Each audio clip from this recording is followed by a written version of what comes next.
I stand in the shadow of the Whitman Gallery's grand opening, watching my Uncle Marcus unveil my life's work to thunderous applause. My collection, paintings I'd rescued, artists I'd discovered, stories I'd unearthed, all bearing his name now. He doesn't see me in the crowd, just as he hasn't seen me for the past 8 years. Not since he told me I wasn't Whitman material. But tonight, everything changes. Because while he's been busy becoming the art world's newest darling, I've been quietly documenting every piece he stole from me. And in exactly 12 minutes, the truth goes public. My name is Eliza Whitman, and this is how I reclaimed my legacy. It started with a photograph. I discovered it while clearing out my grandmother's attic after her funeral. A faded Polaroid of myself at 14, standing proudly beside my first major find. A forgotten Hopper study I'd discovered at a rural estate sale. The picture showed me beaming, my uncle's hand on my shoulder, both of us celebrating what would become the cornerstone of my collection. But in the family catalog published that same month, the image was different. Just Marcus, hand resting on empty air, my figure neatly erased. The caption read, "Marcus Whitman discovers promising Hopper study, the start of his distinguished career in art acquisition." I remember staring at that catalog page, feeling a cold, hollow sensation spread through my chest. Not anger, not yet, just confusion, then a creeping recognition. It wasn't a mistake. It was the first erasure. Now, 8 years later, I stand at the back of the gallery crowd in a simple black dress, anonymous among New York's elite. The Whitman Gallery's grand opening is the artistic event of the season. Floor-to-ceiling windows illuminate marble floors. Crystal chandeliers cast prismatic light across carefully curated walls. Champagne flows freely as critics and collectors murmur appreciatively. "A remarkable vision," someone says nearby. "Marcus has such an eye," another responds. I sip my champagne, slowly, my gaze fixed on him. My uncle moves through the room with practiced grace, salt and pepper hair perfectly styled, his signature red pocket square matching his bold glasses frames. The Whitman look. My father's younger brother, now 62, carrying the family legacy forward while carefully excising my branch from the tree. "And this," I hear him announce to a cluster of admirers, "is the centerpiece of our inaugural exhibition." The crowd parts to reveal my greatest discovery, a previously unknown Maria Izquierdo, authenticated just 3 years ago after I tracked it through 4 countries and 7 private collections. I'd found it in a small gallery outside Mexico City, overlooked and misattributed. I spent months researching its provenance, arranging authentication, negotiating its acquisition. Now it hangs under perfect lighting, its vibrant colors almost pulsing with life. The placard beside it reads, "Acquired by Marcus Whitman, 2023. I force myself to breathe. Stay calm. This isn't the moment. Not yet. A woman in her 50s, dripping in designer jewelry, touches Marcus's arm. "Your eye is remarkable," she gushes. "To uncover such treasures." "The Whitman instinct," he replies with practiced humility. "My father had it. His father before him. What he doesn't say, his brother had it too. My father, Daniel Whitman, the firstborn son who chose to teach art history at a small liberal arts college rather than join the family business, who married my mother, a restoration specialist without social connections, who encouraged his daughter's passion for finding overlooked masterpieces, even when the family dismissed it as a child's hobby. My father, who died suddenly 9 years ago, leaving me, at 22, with a modest inheritance, a remarkable eye for undervalued art, and a family that saw me as an obligation rather than an asset. Eliza. The voice startles me. I turn to find my cousin Trevor standing beside me. Marcus's son, 35, and uncomfortable in his tailored suit. Unlike his father, Trevor has always acknowledged me, though never publicly enough to matter. "You shouldn't be here," he says. quietly. "If Dad sees you..." "He won't recognize me," I reply. "He's trained himself not to see me, remember?" Trevor winces. "It's not that simple." It is exactly that simple. I check my watch. 8 minutes until the live stream begins. 8 minutes until every major art publication and blog receives my meticulously documented evidence. Every photograph, every email, every provenance record showing exactly who discovered each piece in this gallery. "Whatever you're planning," Trevor says, reading my expression. "Don't, please." I meet his gaze. "You knew, Trevor, all these years." He looks away. "It's complicated. The family name was my name too." "Until you sued him?" Trevor reminds me, his voice hardening slightly. I laugh, a soft, bitter sound. "Is that the story he tells now? That I sued him? Not that I simply asked for credit for my own discoveries after years of having my name erased from acquisition records? Not that I requested acknowledgement for pieces I found, researched, and brought to him?" Trevor shifts uncomfortably. "You threatened the gallery's funding. The investors..." "I asked for truth," I correct him. He's the one who decided truth was a threat. 5 minutes now. Around us, the celebration continues. Crystal glasses clink. Important people laugh at unimportant jokes. Marcus holds court near the Izquierdo, gesturing expressively as he explains his intuitive process for discovering overlooked masterpieces. "You should go," Trevor says. "Whatever this is, we can talk about it tomorrow. I'll help you arrange a meeting with Dad, work something out." The same empty promise he's made for 8 years. "I'm exactly where I need to be," I say, my voice steady. 3 minutes, I excuse myself from Trevor and move closer to the center of the room, where a large screen has been set up for Marcus's presentation. In moments, he'll use it to showcase the Whitman Gallery's digital catalog, a revolutionary approach to art accessibility he's been promoting in interviews for months. "Ladies and gentlemen," a polished assistant announces, "please direct your attention to the screen for a special presentation from Marcus Whitman." The lights dim slightly. The crowd turns expectantly. Marcus steps forward, dignified and commanding, the very picture of artistic authority.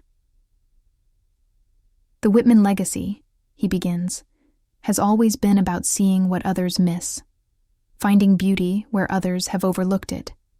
Tonight, we continue that tradition with a digital initiative that will bring these discoveries to the world." 1 minute. My phone vibrates in my clutch. A text from my lawyer. "Live in 60, last chance to reconsider." I don't respond. I've reconsidered for 8 years. Marcus gestures grandly toward the screen. The Whitman Gallery is proud to present. The screen flickers. Instead of the elegant Whitman Gallery logo, a different image appears. The unaltered photograph from my grandmother's attic. 14-year-old me beside the Hopper study, my uncle's hand on my shoulder. Marcus freezes mid-sentence. Then another image appears. Me at 16, examining what would later be authenticated as an early Remedios Varo sketch. Then another. 19-year-old me in a small auction house in Providence, pointing out a misattributed Porter landscape. Each image paired with the altered version that appeared in Whitman publications. My figure removed, my discoveries credited to Marcus. The crowd murmurs in confusion. Marcus stares at the screen, color draining from his face. And then my voice fills the gallery, calm and clear, a pre-recorded narration timed to the images. My name is Eliza Whitman. For over a decade, I discovered, researched, and acquired artworks that have been credited to my uncle Marcus Whitman. Tonight, I'm setting the record straight. Gasps ripple through the audience. Phones emerge from pockets and purses, capturing the moment, sharing it instantly. I remain still, anonymous in the crowd, watching as my carefully constructed revelation unfolds exactly as planned. The presentation continues methodically, displaying evidence for each major piece in the gallery. Emails between Marcus and dealers where he forwards my research verbatim. Original provenance documents with my name, later altered. Testimonials from 3 gallery assistants who witnessed the systematic erasure of my contributions. Marcus lunges for the control panel, but it's too late. The presentation isn't just playing here. It's streaming live on the gallery's own channels, picked up already by art blogs and websites. His carefully curated narrative is unraveling in real time, thread by deliberate thread. Turn it off, he shouts to his staff, who scramble ineffectively with equipment they don't understand. I finally step forward, moving through the stunned crowd until I stand just a few feet from my uncle. 8 years since we've stood face to face. 8 years of meticulous documentation and patient waiting. When he sees me, really sees me, his expression shifts from panic to cold fury. "You," he says, voice barely audible over the continuing presentation. "Me," I agree simply. "The family embarrassment, the inconvenient niece, the one you've been erasing for years." "Security," he calls, his composure fracturing further. I don't move. "Go ahead. Have me removed. It's already done, Uncle Marcus. The truth doesn't need me to be in the room anymore." On the screen behind him, the evidence continues to unfold. Museum specialists confirming my research, date-stamped photographs of my discoveries. The systematic pattern too clear, too consistent to dismiss. A reporter from Art Forum pushes forward. "Mr. Whitman, is it true that your niece discovered the Izquierdo?" Another joins in. "Did you deliberately remove her from acquisition records? Were investors aware of Ms. Whitman's contributions?" Marcus's face hardens into the expression I remember from our last confrontation, the day he told me that if I pursued credit for my work, I would never be welcomed in the family again. "This is a publicity stunt," he announces, attempting to regain control. "My niece has always been creative with facts, mentally unstable since her father's death. We've tried to help her, of course, but I have the original provenance documents," I interrupt calmly. "Authenticated by 3 independent experts, and sworn statements from your former registrar about altering records. Would you like me to share those next?" The room goes silent. Marcus stares at me, calculation replacing anger. In his eyes, he's weighing options, considering damage control. I recognize the look. I've seen it countless times when he examined a potentially valuable artwork. Assessment, valuation, strategy. "Perhaps," he finally says, voice modulated to convey reasonable authority, "there have been some administrative oversights regarding proper credit." A non-apology wrapped in passive voice. Classic Marcus. "Not oversights," I correct him. "Deliberate erasure, systematic removal, theft of intellectual and creative work spanning a decade." Trevor appears at his father's side, whispers urgently in his ear. Marcus's jaw tightens, but he gives a small nod. "Ladies and gentlemen," Trevor announces, "we're experiencing some technical difficulties. If you'll please enjoy the refreshments. In the East Gallery, we'll resume the presentation shortly." The crowd doesn't move. The story unfolding before them is far more interesting than champagne and canapes. Marcus turns to me, voice low. "What do you want? Money? Your name in small print somewhere? Tell me and let's end this spectacle." I look at him, really look at him, and feel something unexpected. Pity. This man has built his reputation on others' work, living in constant fear of discovery. What a hollow way to exist. "I want the truth acknowledged," I tell him. "Every piece I discovered credited properly, a public statement about my role in building this collection, and a formal apology for the systematic erasure of my contributions." "Impossible," he hisses. "The donors, the board, should know exactly what they've invested in," I finish for him. "Integrity matters in art, Uncle Marcus. Provenance matters. Truth matters." For a moment I see my father in his eyes, the family resemblance I've tried, so hard to forget. 2 brothers who took such different paths. "You'll destroy the Whitman name," he says finally. I shake my head. No, I'm reclaiming it. The days following the gallery opening unfold like a time-lapse of a controlled demolition. By morning, every major art publication has run the story. Whitman Gallery opening marred by fraud allegations, screams one headline. The Shadow Curator. How Eliza Whitman's work was erased, declares another. I sit in my small apartment in Brooklyn, watching it unfold on my laptop. 8 years of careful documentation, of maintaining relationships with sources and experts who could verify my claims, of building an airtight case that not even the considerable Whitman legal team could dismantle. My phone hasn't stopped buzzing. Interview requests, legal threats, and most surprisingly, messages of support from unexpected quarters. One email stands out, from Dr. Leanne Chen, the authentication specialist who had worked with me on the Izquierdo Eliza.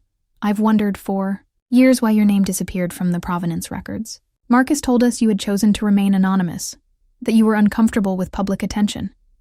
I should have questioned this more thoroughly. I apologize. If you need my formal statement regarding your role in the Izquierdo authentication, you have it. With respect and regret, Leanne, I close my eyes, remembering the months spent tracking that painting. The thrill when Dr. Chen confirmed my suspicions. The quiet pride I'd felt, knowing I'd rescued an important work from obscurity. And then the familiar hollowness when Marcus presented it to the world as his own discovery. My lawyer calls shortly before noon. They want to meet, Carlos says without preamble. Marcus, the board, their legal team, today at 3. I take a deep breath. Where? Neutral ground, the conference room at Harrington and Ellis. A prestigious law firm, suitably impressive for the Whitman reputation. Of course. Who will be there? I ask. Marcus, certainly. 3 board members. Their chief counsel, naturally. And apparently Trevor has insisted on attending. Trevor. My ally who never quite allied enough to make a difference. I wonder which side of the table he'll choose today. I'll be there, I tell Carlos. Wear something formidable, he advises before hanging up. I open my closet and push past everyday clothes to the back, where a single garment bag hangs in pristine condition. Inside is the one designer piece I own, a sharply tailored charcoal suit I purchased 3 years ago specifically for this confrontation. I've never worn it, saving it like a warrior might save ceremonial armor. Today, it finally serves its purpose. The conference room at Harrington and Ellis exudes old money and quiet power, mahogany table gleaming under subtle lighting, leather chairs soft but supportive, abstract artwork on the walls that suggests taste without demanding attention. When I enter alongside Carlos, they're already seated, Marcus at the center, flanked by 3 stern-faced board members, with Trevor slightly apart at one end. Their legal team arranges papers with practiced precision. No one stands when I enter. No one offers a hand. Only Trevor meets my eyes directly, his expression unreadable. Ms. Whitman, begins the silver-haired man I recognize as their lead counsel. I'm Jeffrey Hargrove. We've prepared a settlement offer that addresses your concerns while protecting the gallery's interests. I take my seat, back straight, hands folded calmly on the polished table. I'm listening. Hargrove slides a document across to Carlos. Financial compensation for your contributions, a consulting position with appropriate credit moving forward, and a mutually approved statement acknowledging your role in certain acquisitions. Carlos reviews the document, then passes it to me. The numbers are substantial, life-changing money for someone in my position. The title offered is respectable.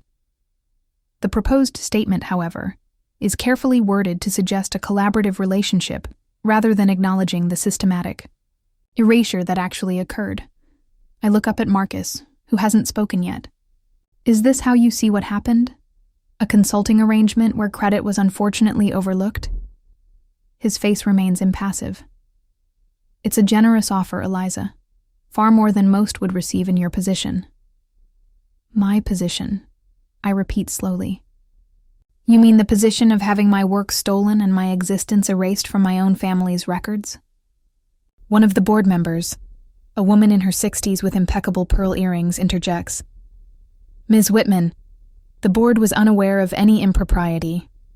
We've reviewed your evidence and acknowledge there were irregularities in attribution. This settlement represents our good faith effort to rectify those issues. Irregularities, I echo, the careful language of people accustomed to reshaping reality with words. Let's be clear about what actually happened. I discovered artworks. I researched their provenance. I arranged authentication. And then my uncle systematically removed my name from every record, presented my work as his own, and built this gallery on that deception. Silence falls over the room. Marcus's jaw tightens almost imperceptibly. The Whitman Gallery represents more than any individual, he finally says. It's a family legacy, an institution built on generations of expertise. My father was part of that legacy, I remind him, and I am his daughter. Your father chose to leave the family business, Marcus counters, a hint of the old bitterness surfacing. He abandoned his responsibilities. He chose to teach, I correct, to share knowledge rather than hoard it for profit. That was his right. And you chose to undermine years of careful reputation building with your stunt last night. Marcus says, voice hardening. If you're truly concerned about the Whitman legacy, you'll sign this agreement and allow us to manage the narrative moving forward. I study his face, the face so similar to my father's, yet so fundamentally different. Where my father's eyes held warmth and curiosity, Marcus's contain only calculation and control. I have a counterproposal, I say, opening my portfolio and removing a document of my own.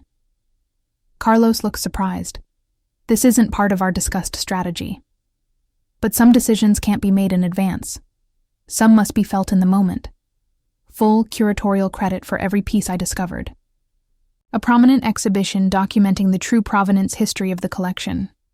My appointment to the board of directors, and a public statement, written by me, explaining exactly what happened. The board members exchange glances. Hargrove begins to object, but Marcus raises a hand to silence him. Impossible, he says flatly. You'd destroy everything we've built. No, I counter. I'd transform it into something honest, something with integrity. Isn't that what art deserves? Trevor, who has remained silent until now, finally speaks. She's right. All heads turn toward him. The evidence is overwhelming, he continues, not looking at his father. And there's more that hasn't been made public yet. I've seen it. Marcus stares at his son, betrayal etched across his features. You knew about this? I've known for years what you did to Eliza, Trevor says quietly. I just didn't have the courage to stand against you. That was my failure. He turns to the board members. If we fight this, we lose more than money. We lose all credibility. The Whitman name becomes synonymous with fraud. One of the board members, a distinguished man with a bow tie, removes his glasses. Marcus, if there's additional evidence we haven't seen... There isn't, Marcus snaps. My son is being dramatic. I reach into my portfolio again and remove a flash drive, placing it gently on the table. 3 more authenticated instances of provenance tampering. Testimony from 2 additional gallery assistants.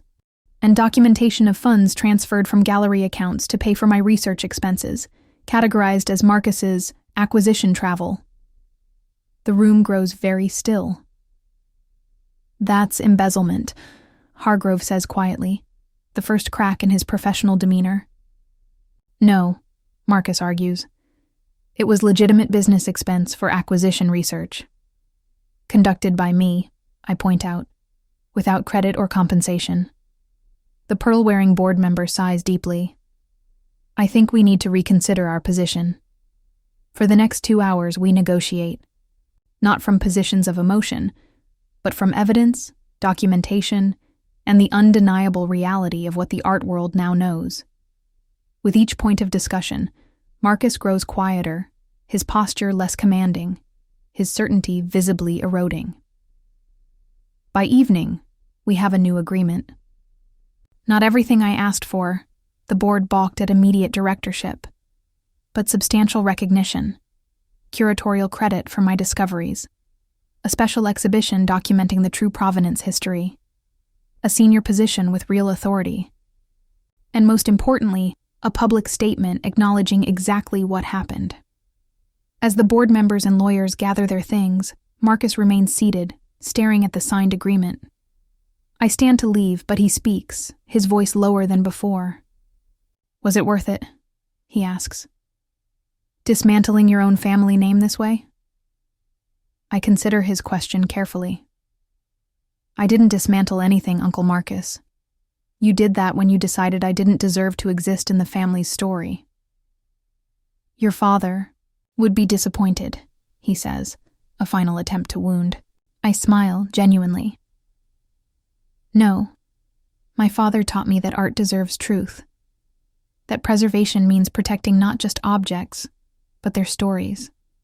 Their real stories." I gather my things and walk to the door, pausing briefly. "If you want to know what disappointed my father, ask yourself why he left the family business in the first place." I don't wait for his response. Outside, the evening air feels crisp against my skin. Trevor catches up to me on the sidewalk, his expression a mix of relief and uncertainty. That was. He begins, then stops, searching for words. "Necessary," I finish for him. He nods. "I should have done more, sooner." "Yes," I agree. "You should have." We stand in awkward silence for a moment. "What will you do now?" he finally asks. I look up at the darkening sky, at the city lights beginning to shine against the dusk. Exactly what I've always done. Find overlooked beauty and bring it into the light. Only now, I won't be invisible while I do it. 6 months later, I stand in the center of the transformed east wing of the Whitman Gallery. Around me, the exhibition I've curated, Hidden Provenance, The Journey of Discovery, tells the true story of each artwork's path from obscurity to recognition. The gallery has changed. Marcus has stepped back from day-to-day operations, though he remains on the board. Trevor has taken a more active role, working alongside me to reshape the institution's approach to attribution and credit. The scandal ultimately did damage the Whitman reputation, but strangely, in rebuilding it with transparency, we've created something more valuable. Visitors move through the exhibition with genuine interest, reading the detailed provenance stories, the human narratives behind each discovery.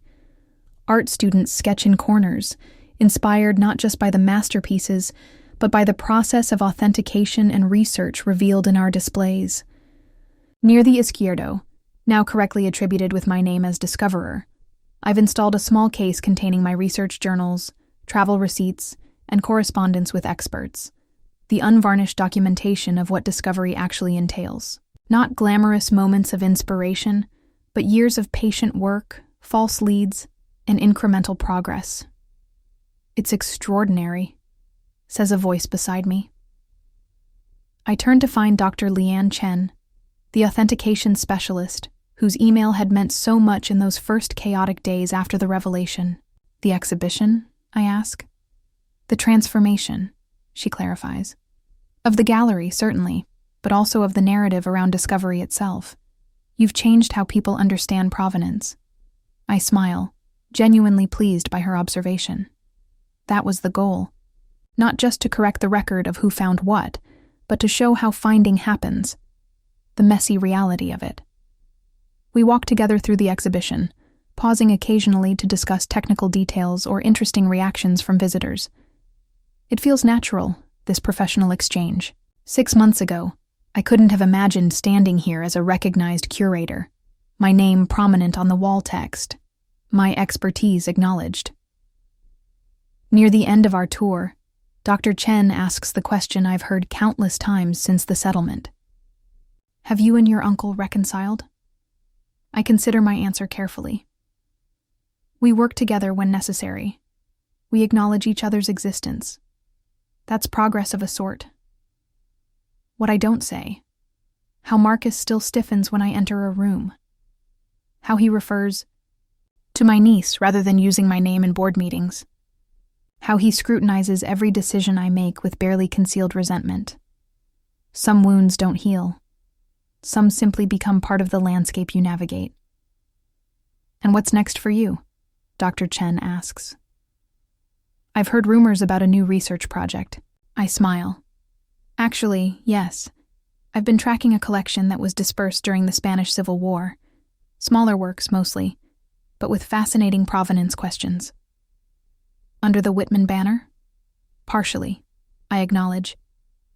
But I've also established my own research foundation, the Daniel Whitman Archive for Provenance Studies, named after my father. Dr. Chen nods approvingly. Building your own legacy while honoring his. That seems fitting. As she moves on to examine a newly authenticated Leonora Carrington sketch, I remain still for a moment, taking in the gallery around me. The space I was once erased from, now bearing undeniable evidence of my existence, my work, my vision.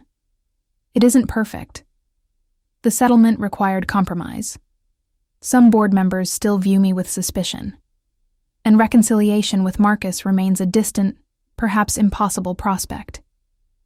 But standing here, surrounded by artwork I rescued from obscurity, watching visitors engage with the true stories of discovery, I feel something I haven't experienced in years.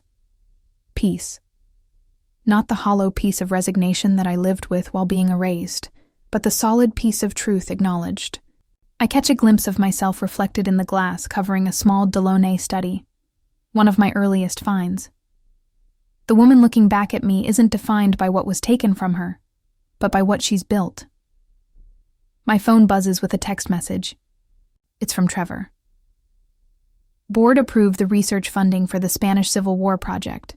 Full autonomy, as requested. Another small victory. Another piece of reclamation.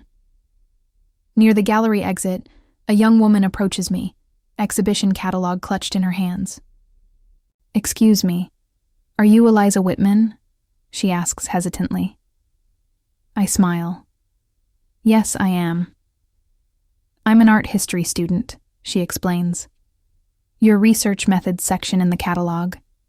It's changing how I think about authentication. Would you sign my copy?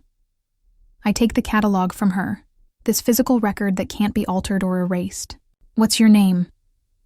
Maya, she replies. I sign the page with a simple message.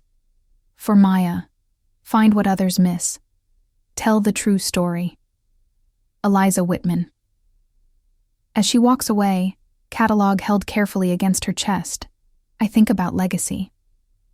Not the kind that's constructed through careful image management and strategic erasures, but the kind that grows naturally from truth, from work done with integrity, from knowledge shared rather than hoarded. My father understood this. In his small college classroom, without fanfare or family acclaim, he built a legacy of students who learned to see art with clear eyes and honest appreciation. Now, in my own way, I'm continuing that tradition. Not by pretending the pain never happened, not by forgetting the betrayal, but by transforming it into something that serves a purpose greater than my own vindication. I walk through the gallery one final time before closing, straightening a label here, adjusting lighting there. The evening security guard nods respectfully as I pass. Good night, Ms. Whitman. My presence acknowledged, my authority recognized. Outside, the city hums with evening energy. I pause on the gallery steps, looking up at the elegant facade, now bearing both the Whitman name and, below it, in equally prominent lettering, Eliza Whitman, founding curator, not erased, not forgotten, not silent.